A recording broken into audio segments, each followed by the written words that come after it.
Muy bien. Bueno, pues buenas noches a todo el público que se ha conectado el día de hoy para escuchar una nueva plática muy interesante con los licenciados Edgar Manuel Anaya y la licenciada Fabiola Díaz. Quisiera darles la bienvenida a nombre de las instituciones y las comunidades que nos hemos unido nuevamente para poder traer una plática de primer nivel a todos los socios de la comunidad judía. En esta ocasión nos hemos unido la comunidad sefaradí, la comunidad Maguen David, la comunidad Montesinay y la Keilah para poder brindar este espacio.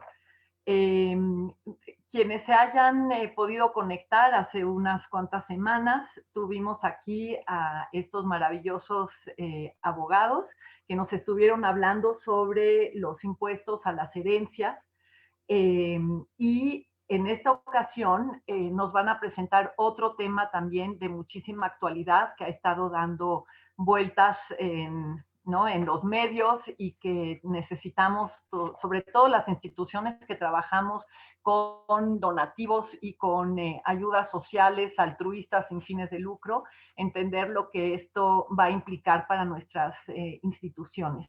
Entonces, el tema de hoy, ¿verdad?, es los riesgos de ayudar, una nueva regulación para las asociaciones y donatarias. Vamos a darle en unos segundos la palabra a los abogados, pero quiero recordarles un par de cosas. Ahorita estamos por Zoom, pero van a poder verlo por distintas plataformas de todas las comunidades, tanto en Facebook como en YouTube. Y para quienes no puedan presenciarlo, digamos, lo van a poder ver más tarde porque va a quedar grabado, ¿de acuerdo? En cuanto a las preguntas, les pedimos que por favor cualquier pregunta que vayan teniendo nos las escriban en el chat o en el preguntas y respuestas o Q&A. Los abogados las van a ir revisando para poderlas integrar a la plática y contestar, si no, al final esas preguntas. Y bueno, pues creo que eso es todo como introducción. Les damos la más cordial bienvenida. Adelante. Muchas gracias, Vivian, por tan bonita bienvenida y es un gusto para nosotros estar nuevamente con ustedes. Ahora con un tema que, como bien decía Vivian, ha estado en las noticias y ha sido objeto de discusión en el Congreso de la Unión y que es la nueva regulación a asociaciones, fundaciones y donatarias autorizadas en general. Ayudar es muy importante en un país como el nuestro, en donde hay tantas desigualdades y tantas causas por las cuales trabajar. Y sabemos que varios integrantes de las comunidades aquí presentes tienen causas por las cuales han trabajado desde hace muchos años. Hemos tenido el gusto de apoyar a varios de ustedes desde la constitución de sus donatarias, de la constitución de las asociaciones y fundaciones que permiten llevar actividades culturales, actividades en beneficio pues de diferentes, no solamente integrantes de la comunidad, sino integrantes de este país en general. Sin embargo, el 8 de septiembre, el Ejecutivo Federal, el presidente de la República, presentó al Congreso de la Unión una iniciativa que, como ustedes sabrán, incluye modificaciones a distintas leyes, entre ellas a la Ley del Impuesto sobre la Renta, en diferentes materias, pero una de ellas, y la que nos lleva hoy a presentarles estos cambios, en materia de donatarias autorizadas y organizaciones de la sociedad civil en general. Vamos a platicarles un poquito del contexto que ustedes ya conocen, quienes están involucrados en estas donatarias, en estas fundaciones, y de ahí vamos a partir para que podamos conocer la trascendencia de los cambios que podrían llegar a existir en caso de que esta iniciativa se aprobara. Bueno, buenas noches. Primero que nada quisiéramos darles un panorama de cómo está al día de hoy la legislación tributaria, la ley en materia de impuestos respecto a lo que vienen siendo las instituciones que no tienen fines lucrativos y también hablar un poquito de la figura de las donatarias autorizadas. Como muchos de ustedes saben, en México la forma como se tributa, nosotros las personas físicas y las morales residentes en México, tenemos que tributar tenemos que pagar impuestos respecto de cualquier incremento patrimonial, vamos a ponerlo así, respecto de cualquier ingreso que tengamos, pero que represente un incremento patrimonial, no importa de dónde provenga. Y nuestra ley, para efectos de los residentes en México, dejemos de lado los residentes en el extranjero, entendiendo por residentes en México, no importa de dónde hayan nacido, sino los que tengan su casa habitación en México o en el caso de personas morales, los que tengan la administración principal o su sede de dirección efectiva en México, en esos casos nos maneja 3 títulos de la ley de impuestos sobre la renta. Por una parte, en el caso de personas físicas, título cuarto. Y en el caso de personas morales hay una división. Título segundo, que es el régimen general, que les aplica a todos los que pagan impuestos en México como personas morales, como entidades. Y el título tercero, que es el que aplica a las personas morales sin fines lucrativos. Esto lo encontramos ya a la mitad de la ley de impuestos sobre la renta, y lo que nos establece al día de hoy es un catálogo de personas morales que por su objeto social no tienen que pagar impuestos, no tienen que tributar respecto de los ingresos que perciban en México estas personas morales. Y más adelante establece también la posibilidad de que estas entidades que no son contribuyentes, bajo un régimen adicional, puedan obtener una autorización para que los donativos que perciban sean deducibles del impuesto sobre la renta para sus donantes. Así es como estamos al día de hoy. Es decir, Edgar, que hay donatarias autorizadas. Esto significa que pueden recibir donativos que para sus donantes puedan ser deducibles de impuestos sobre la renta y que sean, por tanto, no contribuyentes de impuestos sobre la renta. Sin embargo, hay no contribuyentes de ISR, estos que vemos aquí en pantalla del título tercero de la ley, que no necesariamente tienen esta autorización para recibir donativos, ¿no? Exacto. Entonces, podemos partir de que los que están en el 79, al día de hoy, como está la ley, el artículo 79 de la ley, son no contribuyentes, ¿ok? Todos ese catálogo de personas, siempre y cuando cumplan los requisitos que establece cada fracción, son no contribuyentes. Pero además, si cumplen con unos requisitos adicionales, pueden ser donatarias y gozar de la posibilidad de recibir un donativo que sea deducible para la persona que lo otorga.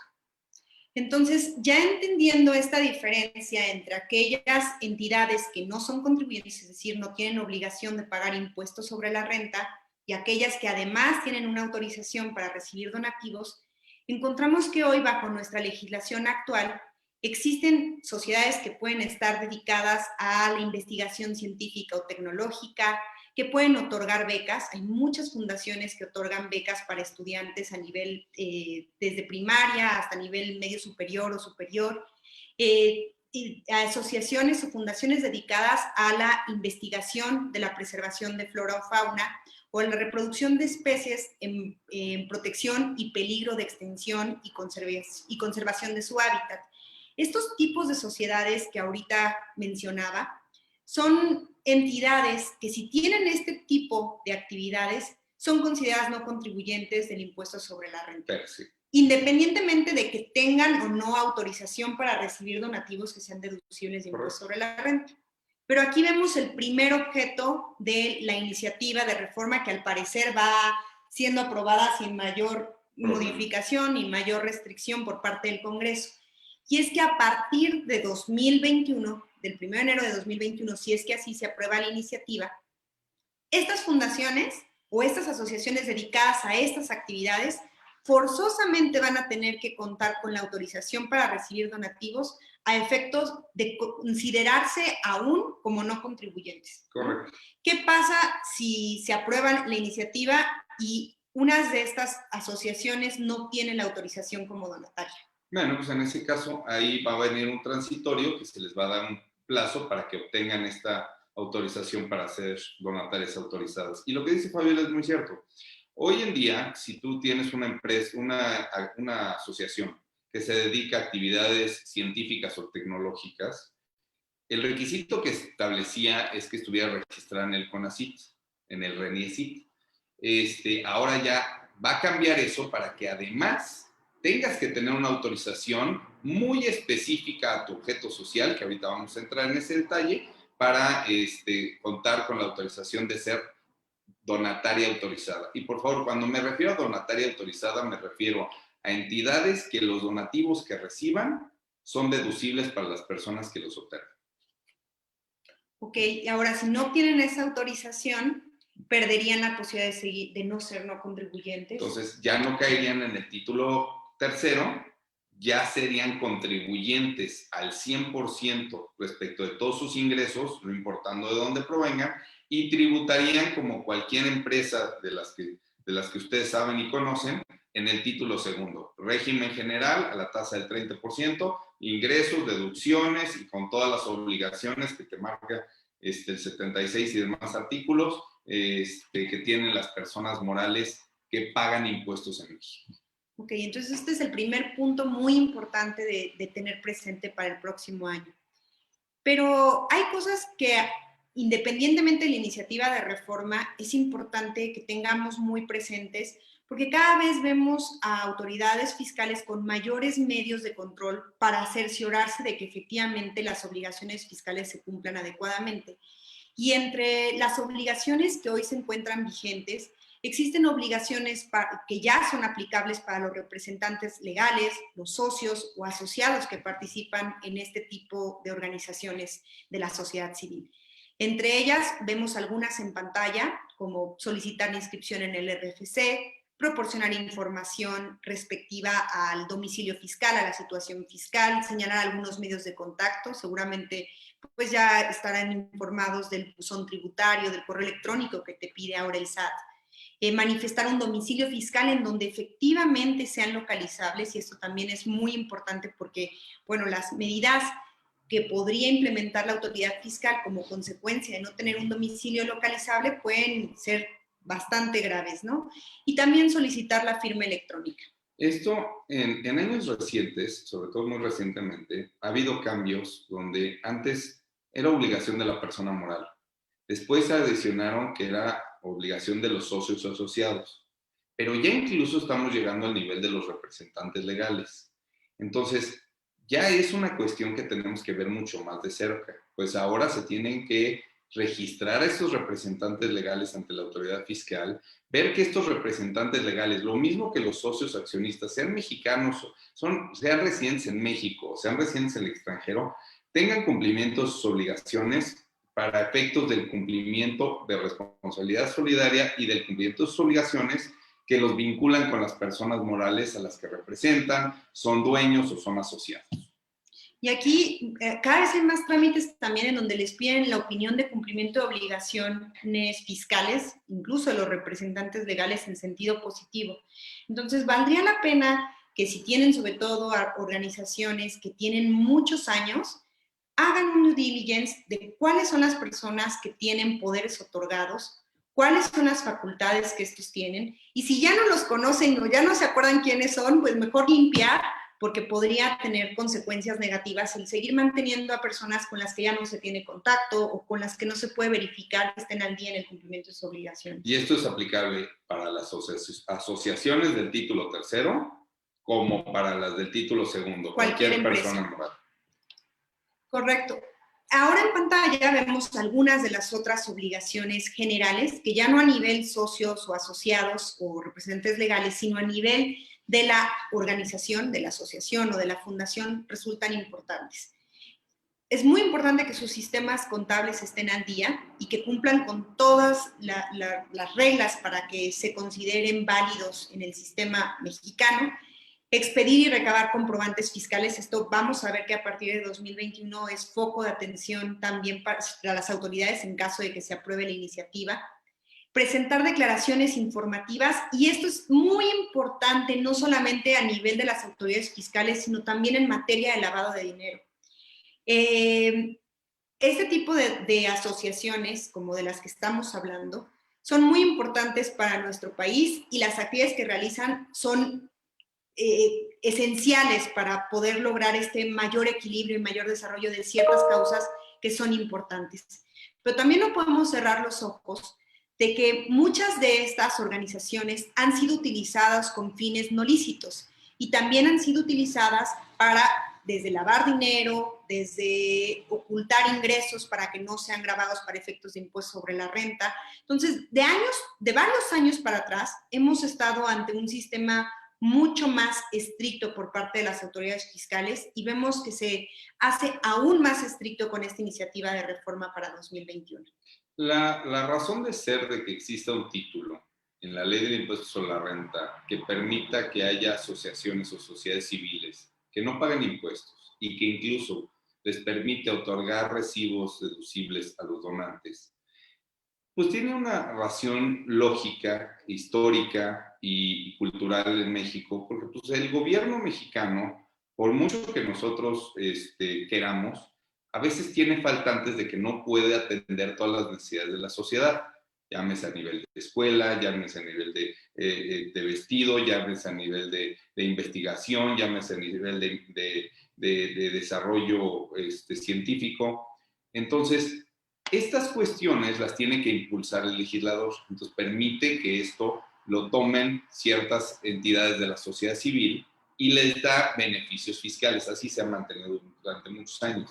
Desgraciadamente, el abuso de estas figuras ha llevado a que se empiecen a endurecer los procedimientos a un grado que pues, nosotros entendíamos que estaba bastante controlado, pero nuestro gobierno actual está dando un cambio radical a la posición frente a las entidades de la sociedad civil, donde vamos a ver que los cambios se vuelven realmente muy agresivos. Y bueno, algunas de las obligaciones que hoy deben de considerar y tener muy presentes es que todas sus actividades deben tener como finalidad primordial el cumplimiento de su objeto social. Esto es algo que hoy ya está dentro de la legislación vigente aplicable a donatarias autorizadas. Tienen que destinar sus activos exclusivamente a los fines propios de su objeto social. Esto es importante porque vamos a ver que conforme a la iniciativa, esto tiene una modificación que parece ligera, pero resulta esencial. Y en caso de liquidación o cambio de residencia de alguna asociación o fundación que tenga autorización para recibir donativos, la totalidad de su patrimonio debe ser destinado a otra donataria autorizada. Esto es algo que ya venía de reformas en ejercicios anteriores y que hoy es importante que tengamos en cuenta.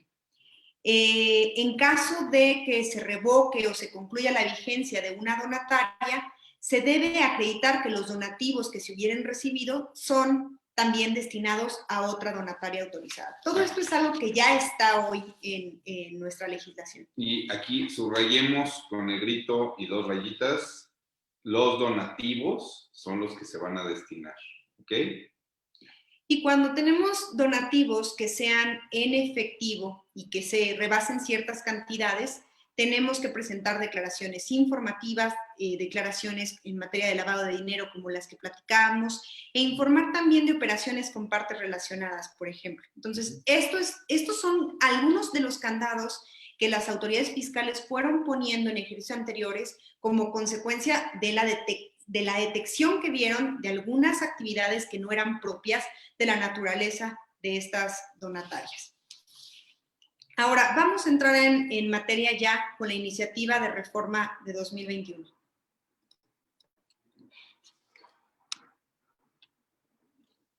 Bueno, aquí vemos 3 puntos particularmente importantes de las modificaciones. El primero es, fíjense el texto que viene aquí en la lámina, destinar su activo a fines distintos de su objeto social por el que obtuvieron su autorización, es una causal de revocación de la autorización. Entonces, ya sabíamos que teníamos que destinar nuestro activo al objeto social de mi asociación, a mi sociedad civil. Pero aquí me lo están haciendo una pequeña acotación que parece insignificante, que dice que por el que se obtuvo la autorización. Entonces, ojo, ya tengo que tener mayor cuidado de el objeto respecto del cual se me otorgó la autorización para ser donataria autorizada, 1. 2. Muchas de mis no contribuyentes quizás ya tienen la obligación de ser donatarias autorizadas y tengo que entrar a este régimen y destinar el activo a esa autorización por la que lo obtuve, no a cualquier fin que esté en mi objeto social, sino solo a ese. Y este ha sido un punto muy criticado de la iniciativa, porque en la opinión de varios deja de lado o desconoce la forma en cómo operan la mayor parte de las donatarias y que no es ilegal y que no es indebido. Muchas veces se utilizan los activos para generar ingresos que se terminan utilizando para un objeto correspondiente a la autorización para recibir donativos. Digamos, otorgar becas, realizar actividades culturales, ayudar a grupos vulnerables, lo de la flora y fauna que veíamos. Si al final los activos sirven para generar un mayor ingreso que tiene como finalidad destinarse al objeto de autorización, pues conforme a nuestra legislación actual y conforme a la lógica o racionalidad de una donataria autorizada, no tendría nada de malo. Sin embargo, hoy, si ese activo se está destinando a una actividad distinta, aun cuando sea para generar más ingresos que sí sean utilizados para el objeto de la autorización que se obtuvo, no estarían permitidos porque al final estaríamos cayendo en esta causal de revocación. Y a veces los ejemplos malos son los que mejor ejemplifican una situación, pero podemos poner que, oye, una campaña que haga una entidad no contribuyente, que ahora es donataria autorizada, de concientización, oye, perdón, a ti no te otorgaron la autorización para concientizar a la gente, sino para realizar X objeto. Entonces, ahí podría ser cuestionable el que tú estés destinando tus activos a una campaña que perfectamente vienes realizando toda tu existencia, o que lo estás haciendo para generar una mayor captación de recursos. Entonces, vamos a tener que justificar más mi actuación, vamos a tener que justificar más cada actividad que realizo y que se relacione directa y contractualmente con el objeto social por el que se obtuvo la autorización. Por ejemplo, imaginemos que alguna de las fundaciones que conocemos tiene un inmueble con aulas, con salones, que pueden rentarse conforme a sus estatutos, conforme a su objeto social, para generar mayores ingresos, como mencionaba Edgar, y utilizarlo para el objeto al que fueron autorizadas. En ese caso, no tendría ningún problema hoy conforme a la legislación actual. Sin embargo, podría en una revisión del SAT considerarse que están utilizando ese activo en específico, el inmueble, a un fin distinto de su objeto social. Puede ser a la renta de espacios para la celebración de una fiesta, para la celebración de una clase, para cualquier acto que no corresponda a lo mejor la atención a grupos vulnerables o la realización de actividades culturales. Y esto nos da pie al segundo punto. Siempre se ha manejado que tú puedes recibir ingresos, estás dentro de un capítulo que te exenta del pago de impuestos, no eres contribuyente del impuesto sobre la renta, siempre y cuando califiques dentro de esos supuestos. Y si más del 10% de tus ingresos totales no forman parte de la actividad primordial por la cual eres no contribuyente, oye, bueno, pagas impuestos sobre la diferencia. Aquí ya se nos pone que si tú más del 50% de tus ingresos, entonces, como dice Fabiola, oye, rento mis instalaciones para poder recaudar más fondos, no vienen de donaciones, y no vienen de donaciones respecto a las cuales fui autorizada, te revocan la autorización con los efectos que vamos a platicar un poquito más adelante. La siguiente causal de revocación es no expedir comprobantes fiscales que amparen donativos recibidos o expedir comprobantes fiscales de donativos deducibles para amparar cualquier otra operación. Esto es un punto que a nuestros clientes hemos estado siendo muy reiterativos, la importancia de que realmente el concepto que ampara el comprobante fiscal que emitan sea el que corresponde, pero que tratándose de donatarias autorizadas es aún más importante. pues no escapa del conocimiento de nadie que a veces, no sé, se documentan como donativos, a lo mejor actividades que no corresponden a una liberalidad, a un acto de entrega de dinero o de bienes gratuita, sino que a lo mejor es una remuneración por utilizar un espacio, como puede ser a lo mejor pues un museo, como pueden ser estas instalaciones de las que hablábamos hace un rato, que pueden ser parte del activo de la fundación. A lo mejor participar en un concurso, en un torneo de golf, por ejemplo. Esos no son donativos, son otro tipo de contribuciones a la asociación o a la donataria de que se trate, pero para que sea donativo tiene que ser una liberalidad, es decir, la entrega de bienes o dinero de manera gratuita por parte del donante. Bueno, y aquí entramos a un territorio muy, muy complicado, que la autoridad incluye un nuevo artículo con causales que estaban previstas en la miscelánea, pero que ahora ya las lleva la ley de revocación, y las lleva con unas diferencias importantes, ¿no? Entonces, ya aquí se nos incluye un nuevo artículo que establezca que ¿cuándo van a ser revocadas estas autorizaciones para ser donatarias autorizadas? Y estas incluyen, como ven en la lámina, la primera es que se conozca que cualquier hecho que constituya un incumplimiento de obligaciones, así de amplio como lo digo, o de los requisitos que establezcan las disposiciones fiscales a cargo de las donatarias autorizadas. Entonces, un incumplimiento, como puede ser la falta de presentación de una declaración informativa o de presentación en tiempo de un aviso, pueden llevarnos así lisa y llanamente a la revocación de la autorización. Segundo, ustedes saben que en nuestro Código Fiscal está el artículo 69B, y aquí nos establece un listado de personas tanto que emiten facturas falsas, apócrifas, los EFOS, o los que compran facturas apócrifas, los EDOS. Si estás incluido en la lista que se refiere al cuarto párrafo del artículo 69, o sea, EFOS, perdón, vas a quedar revocada tu autorización. Esta se ve bastante lógica en principio, porque si tú eres una asociación que está emitiendo facturas apócrifas, pues ya es una causal de revocación. Pero vamos a verla con el siguiente punto. Y aparte, se oye muy mal emitir comprobantes fiscales apócrifos, ¿no? O facturas falsas. O sea, es algo que estoy segura que ninguno de ustedes realiza y que ninguna de sus organizaciones haría.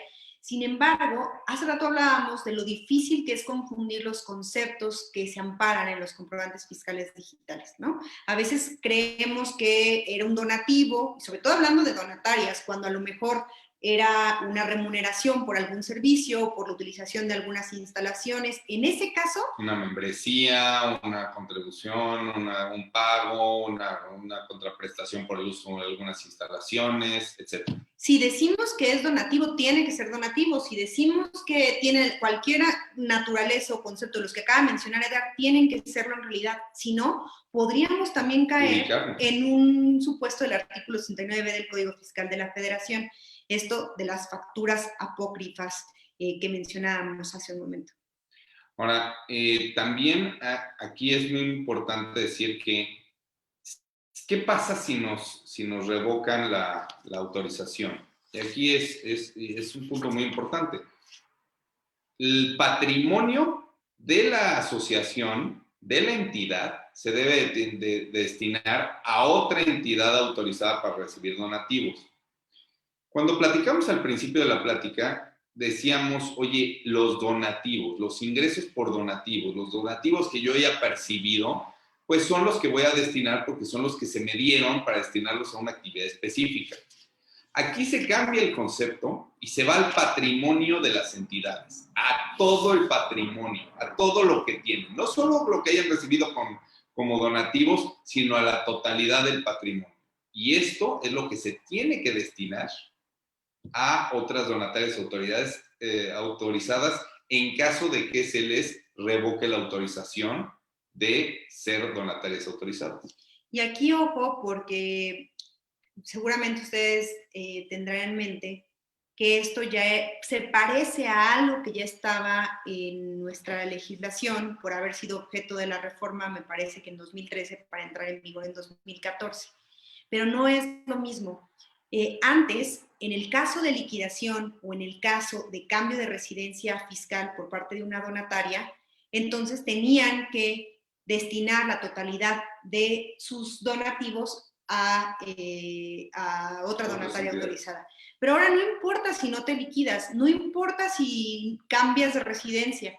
Ahora es si se te revoca la autorización o deja de estar vigente y no la renuevas en los 12 siguientes meses. En ese caso, a partir de que pierdes la oportunidad de renovarla por este periodo de 12 meses, tienes 6 meses para destinar, como mencionaba Edgar, no solamente los donativos, sino la totalidad del patrimonio a otras entidades autorizadas.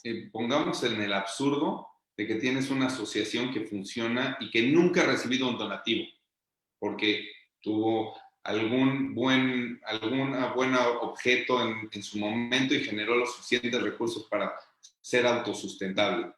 En este caso, si pierdes la autorización, ese patrimonio se tiene que destinar a otra entidad autorizada para recibir donativos dentro de los 12 meses siguientes.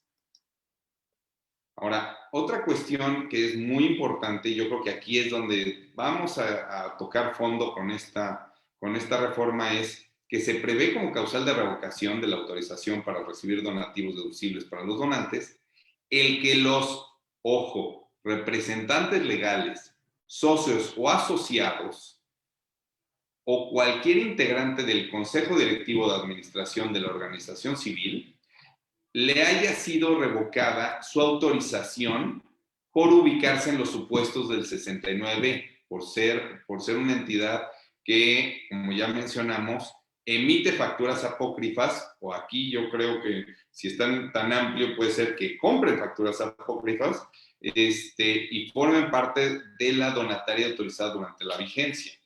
Y esto es muy importante porque la iniciativa que presentó el Ejecutivo no decía que fuera por ubicarse en los supuestos del artículo 69 del Código Fiscal, que es lo de los comprobantes apócrifos.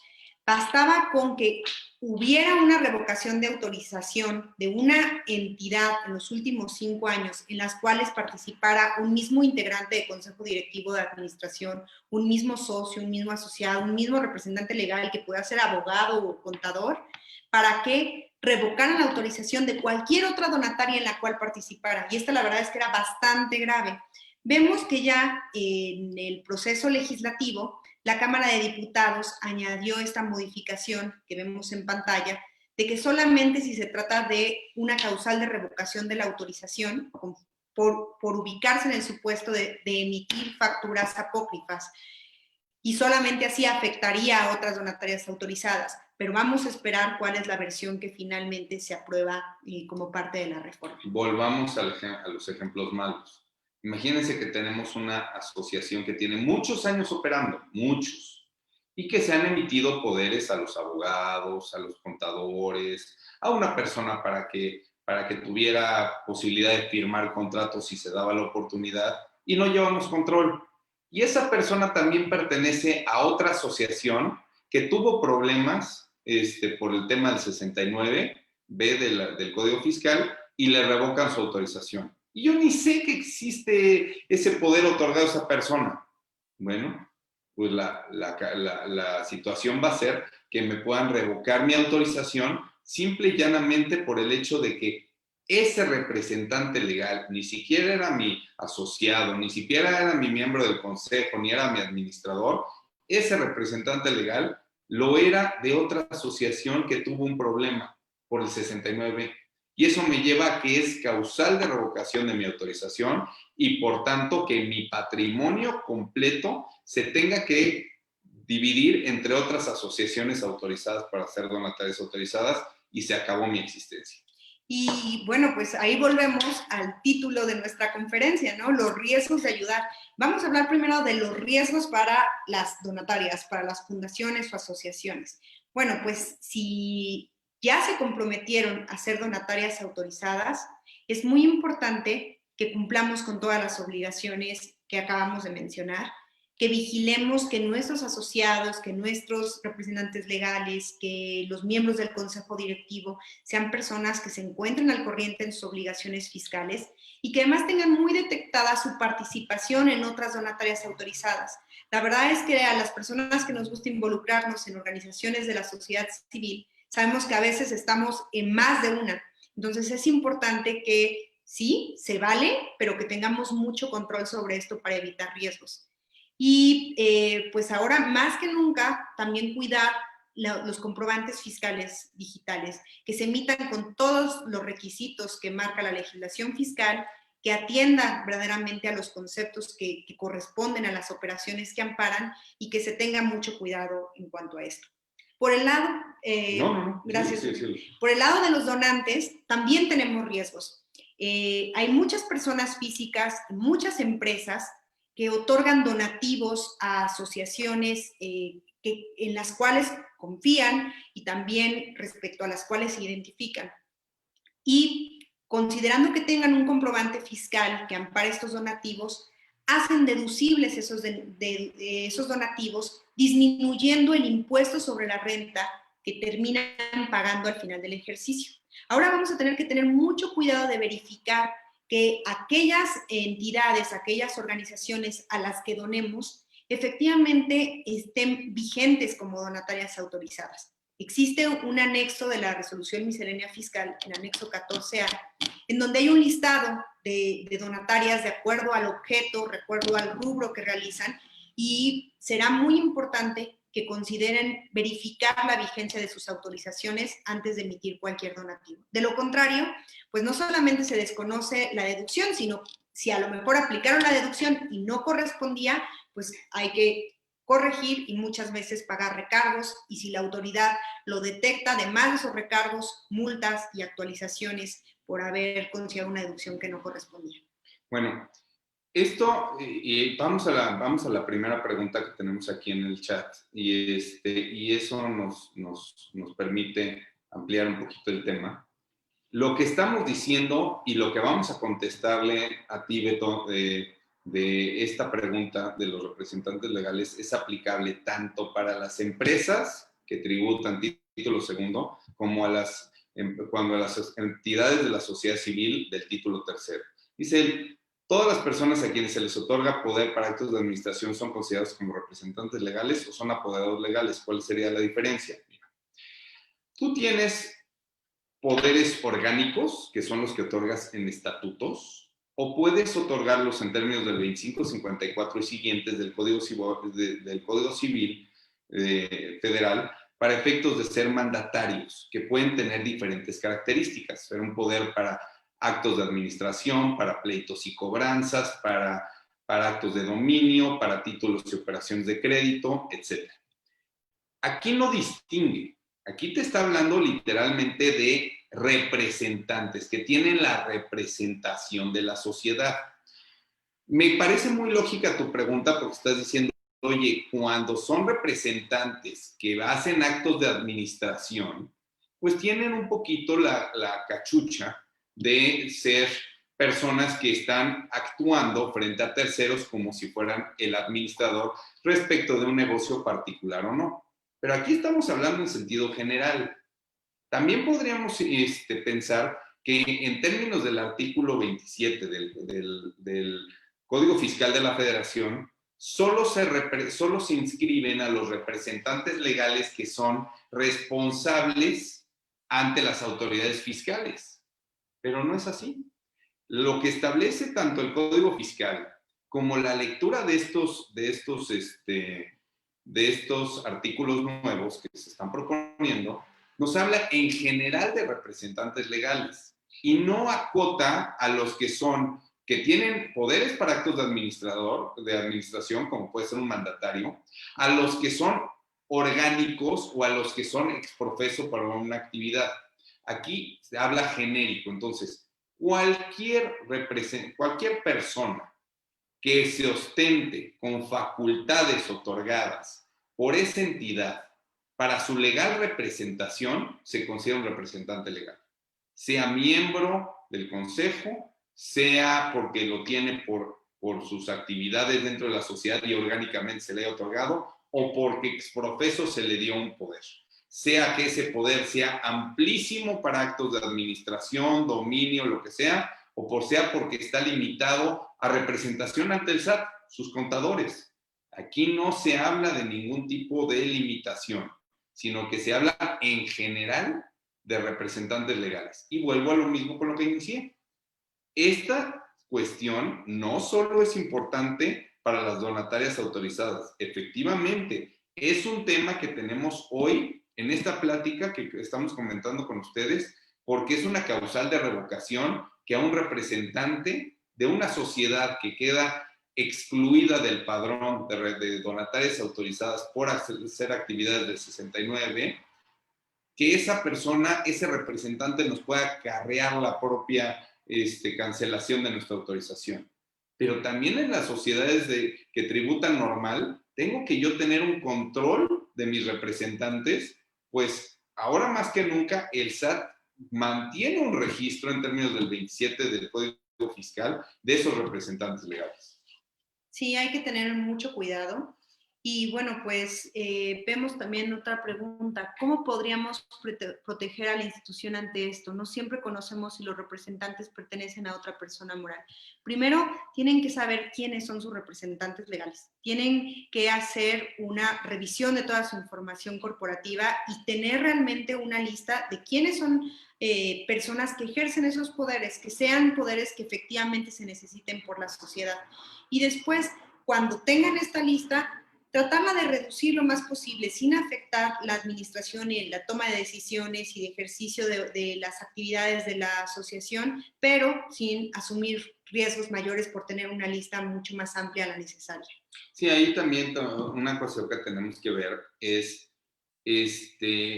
efectivamente, tengo que llevar mayor control de mis representantes. A eso se refiere Fabiola, con que hay que reducir esta lista lo más posible. Tengo que llevar a cabo actos corporativos, porque una sana recomendación es, si no saben a quién les han otorgado poderes, revoquen todos y otorguen los necesarios que se requieran para verdaderamente seguir con la actividad que ustedes están haciendo.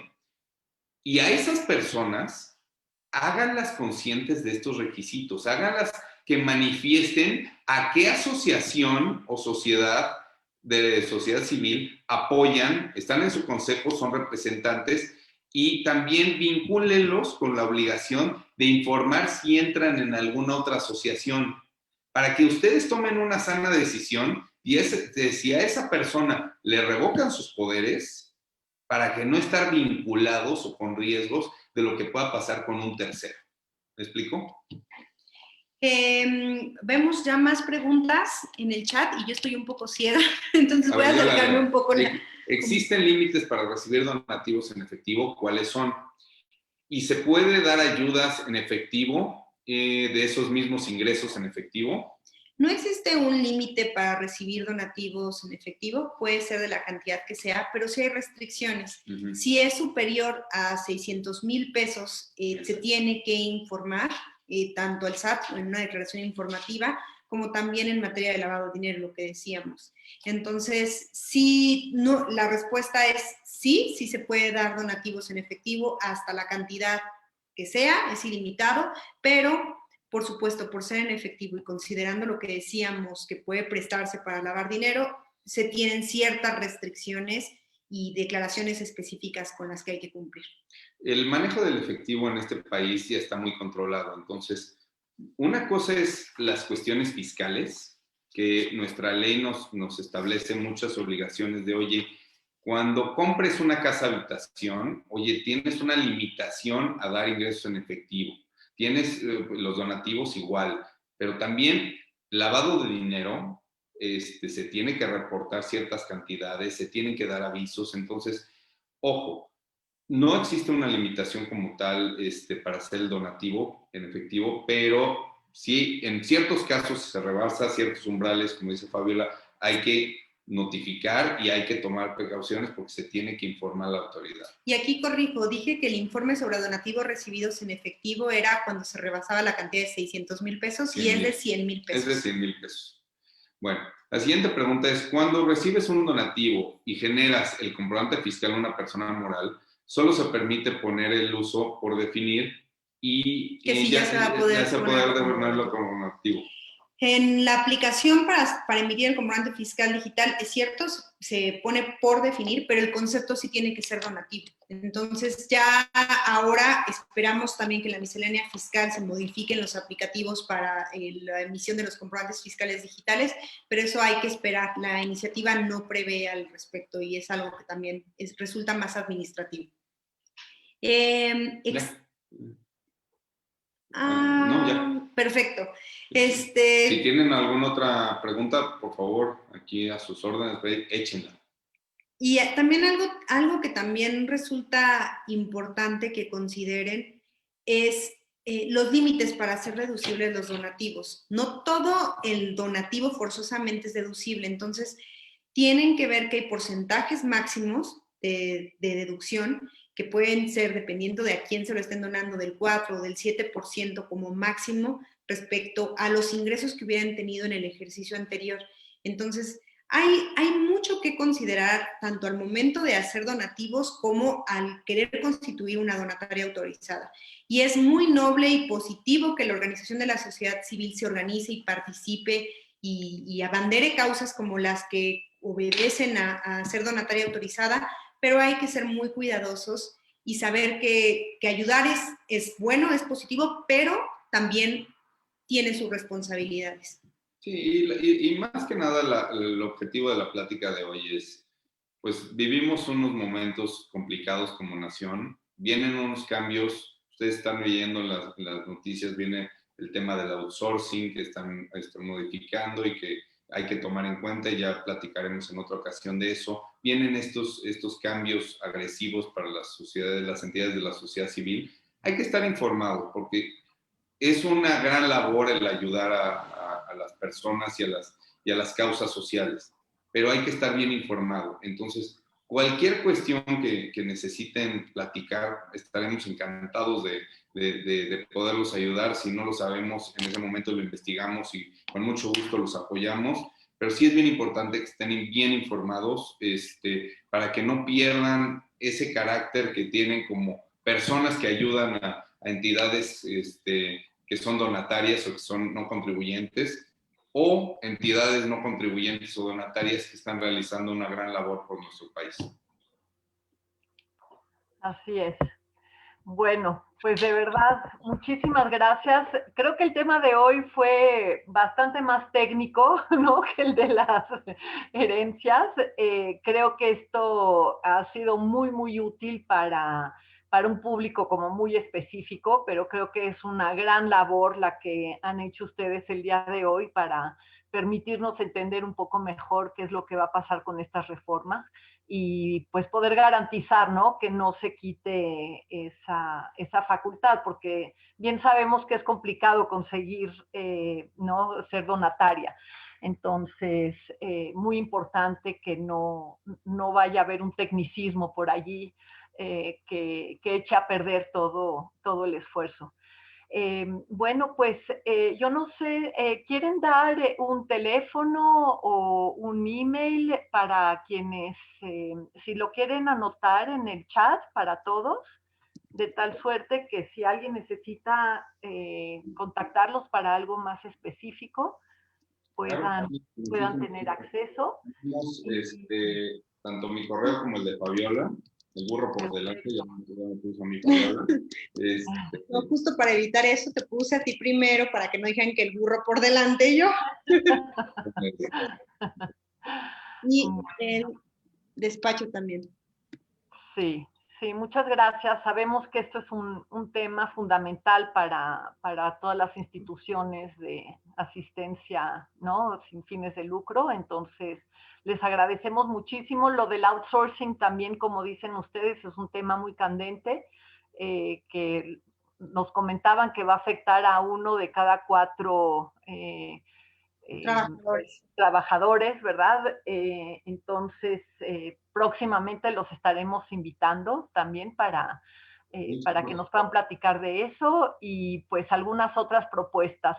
Aquí quiero reiterar, además de agradecerles profundamente a ustedes dos por su tiempo y por su claridad y sus conocimientos, agradecerle a las comunidades que nos hemos unido el día de hoy para poder llevar a cabo este evento, a la comunidad sefaradí, a la comunidad Maguen David, a la comunidad Montesinay y a la Keilah.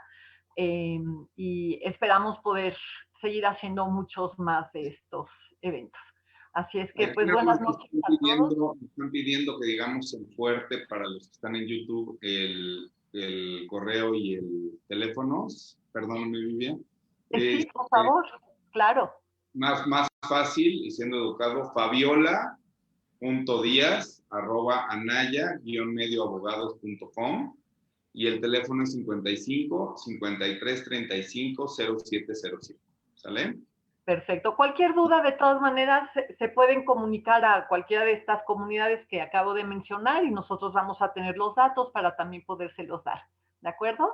Muchas gracias, Vivian. Gracias a todos. Muchísimas gracias. Por favor, si necesitan verlo, queda grabado en Facebook y en YouTube, en todas las comunidades. Así es que cualquier cosa, pues allí lo van a tener a la mano. Buenas noches y descansen. Gracias, bye. Muchísimas gracias. Buenas noches. Bye.